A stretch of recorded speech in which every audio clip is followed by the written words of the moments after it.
Magbasta na po kayo ng ballpen at papel.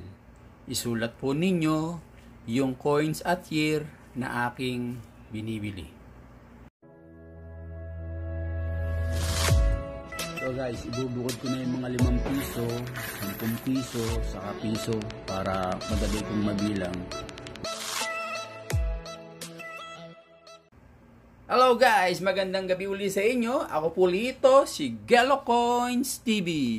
Ito ngayon guys ang ating pag-uusapan. Ito ang i-share ko sa inyo guys. Alamin natin sa numista kung magkano na ba ang kanyang value.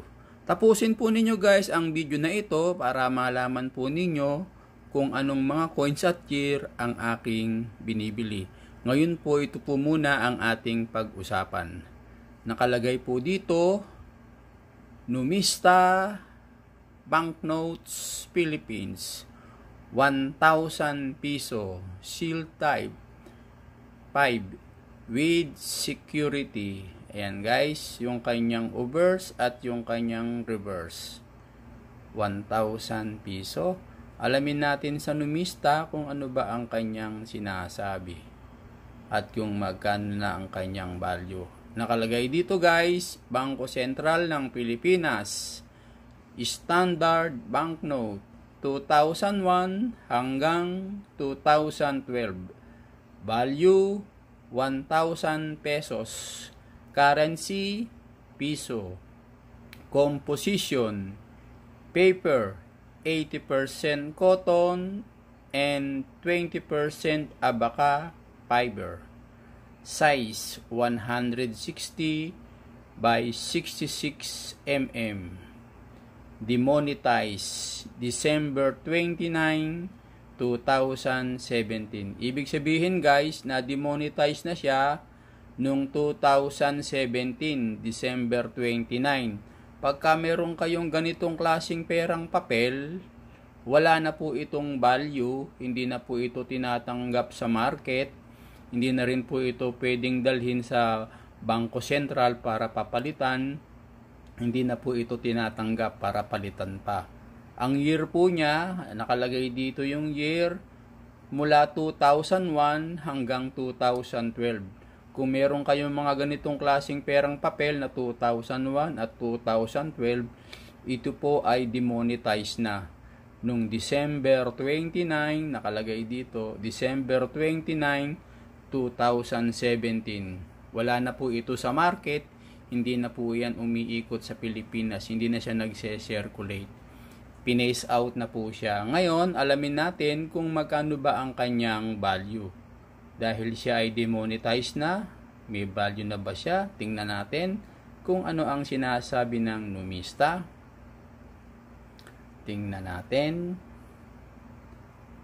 Eto guys, ang nakalagay dyan, 2001. Ayan, 9%. Ang nakasignature dyan si Macapagal Arroyo saka si Buenaventura. Walang presyo guys na nakalagay.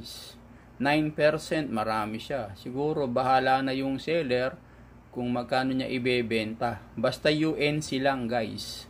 Pero kung na siya, circulated na, siguro mababa lang yung value nun. Ito naman 2002, 8%, wala rin nakalagay na presyo. 2003, 6%, wala rin nakalagay na presyo. 2004, 8%, wala rin presyo. 2005, 8%, wala rin presyo. 2006, 10%, wala rin presyo. 2007, eto guys ang hanapin nyo. Konti lang ang lumabas 1.6% lang. Ito may value to. Ito ang hanapin nyo guys, 2007. Konti lang yung lumabas. Ang nakapirma dito si Arroyo saka si Tetangco.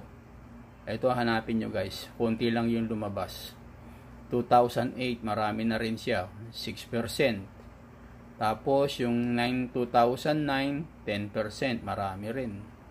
2010, 20%, marami rin. Tapos ito naman 2010, itong isang 2010 guys may presyo 15% UNC nakalagay guys. 36,000 Korean won. Sa peso, pag kinonvert natin yan, 1,509. Ibig sabihin, tumubo na yung 1,000 mo. Naging 1,509 na. 2010 yan nakalagay. Ang nakapirma si Aquino III saka si Titanco. 2010. Yung isang 2010, ang nakapirma pa si Arroyo saka si Titanco. Ito namang 2010 na isa, si Aquino na saka Titanco. Kaya ito yung merong nakalagay na presyo na UNC. Yan ang hanapin nyo guys. May presyo eh. Tapos 2011, 19%, marami rin, walang presyo. 2012, 26%, ito yung pinaka-common na to. 2012, marami siya, 26%, wala rin presyo. Ayan guys, meron tayong idea guys ha. Ito lang ang meron natin nakitang presyo, isa lang. Yung 2010, 15%, Aquino saka si Titanco. 36,000 Korean won sa peso, ito po ay 1,509. Demonetize na po ito, kaya walang nakalagay na mga value. Pagka UNC, yan po ang binibili ng mga kolektor. Tandaan nyo guys, yung year 2001, ayan, 2001 hanggang 2012.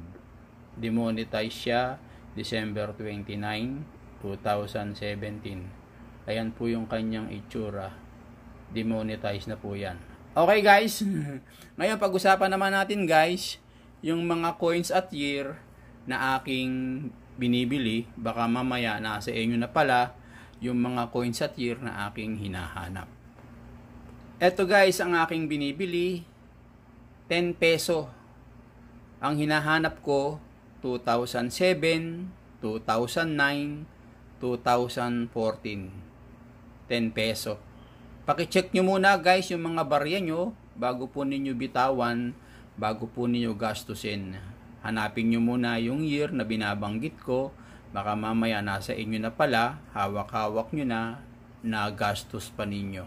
Sayang naman. Eto pa guys ang aking binibili, 5 peso. Ang hinahanap ko po, 2000, 2006, 2017. Alam ko na marami kayong ganitong klaseng barya.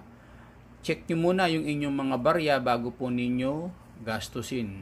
Baka mamaya hawak-hawak na ninyo, nagastos pa ninyo. Sayang naman. Eto pa ang aking binibili, 1 peso na NGC. Ang hinahanap ko po, 2017, 2018, na Upper Mint Mart. Alam ko po na marami kayong ganitong barya. Bago po ninyo bitawan ang inyong mga barya, check nyo muna yung year. Baka mamaya nasa inyo na pala yung aking hinahanap. Ito pa ang aking binibili, 1 peso na BSP.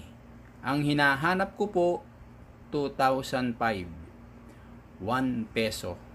Check nyo guys yung mga piso nyo bago po ninyo bitawan ang inyong mga barya. Eto pa guys ang aking binibili, 25 centimo na NGC. Ito po yung bago ngayon. Ito po ay nanggagaling sa mga supermarket, sa mga grocery. Ang hinahanap ko po, 2017. Yung mga nakatago nyong barya na 25 centimo, paki-check nyo muna yung 2017. Ito pa ang aking binibili, 25 centimo. Ang hinahanap ko po, 2005, 2006, 2008. Alam ko po na marami kayong ganitong barya na naitatago. Kung may time po kayo, paki-check nyo po. Baka mamaya nasa inyo na pala yung aking hinahanap. Ito pa ang aking binibili, 10 centimo. Ito po ay nanggagaling sa mga grocery at sa mga supermarket. Alam ko po na marami kayong ganitong barya kung saan nyo lang po na itatago. Pag may time po kayo, paki-check nyo po. Ang hinahanap ko po, 1998, 1999, 2001, 2003. 10 centimo. Eto pa guys, ang aking binibili, 5 sentimo. Ito po ay nanggagaling lang sa mga grocery, sa mga supermarket. Ito po ay naisusukli lang. Kung ito po ay naisukli na sa atin, pag uwi natin sa bahay, kung saan-saan lang po natin to na ilalagay, kung saan-saan lang natin to na itatabi. Kung may time po kayo, pakicheck nyo po yung 5 sentimo. Baka mamaya nasa inyo na yung aking hinahanap. 1997, 2003, 2006, 2017. 5 sentimo. Eto pa guys, ang aking binibili, 1 sentimo. Ito po ay sinusukli lang din po sa mga grocery at sa mga supermarket. Alam ko po na yung mga ganitong barya, hindi ninyo pinapansin, iniipon nyo lang kung saan-saan nyo lang inilalagay na alkansya o lalagyan. Pag meron po kayong time, pakicheck nyo po yung 1999, 2003, 2008, 2017. Baka mamaya nasa inyo na pala yung aking hinahanap. 1 sentimo. Paalala ko lang po guys, depende po siya sa kondisyon ng coins. Doon natin malalaman kung magkano ang kanyang value sa kondisyon ng coins. Paalala ko din po, hindi po ako bumibili ng isang piraso, talo po ako sa shipping. Mas marami po, mas maganda.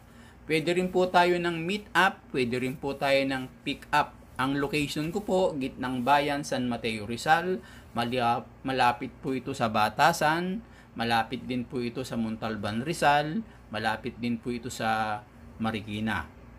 Kung kayo naman po ay nasa mga malalayong lugar, pwede naman po yung JRS, JNT o LBC kung ano po ang meron sa inyo. Isa lang po guys ang aking kondisyon. Ang gusto ko po sana, matanggap ko muna yung parcel. Titingnan ko po yung coins at year kung tama ba siya. Kung tama naman siya, kung magkano yung ating napagkasundo ang presyo, yun po ang isesend ko po sa inyong GCash. Pero kung ang gusto naman ninyo, bayad muna bago padala, okay lang po sa akin kahit sa iba na lang po ninyo ibenta. Isa lang po kasi ang rules ko, yung matanggap ko muna yung parcel. Sana po guys nagustuhan ninyo ang video na ito.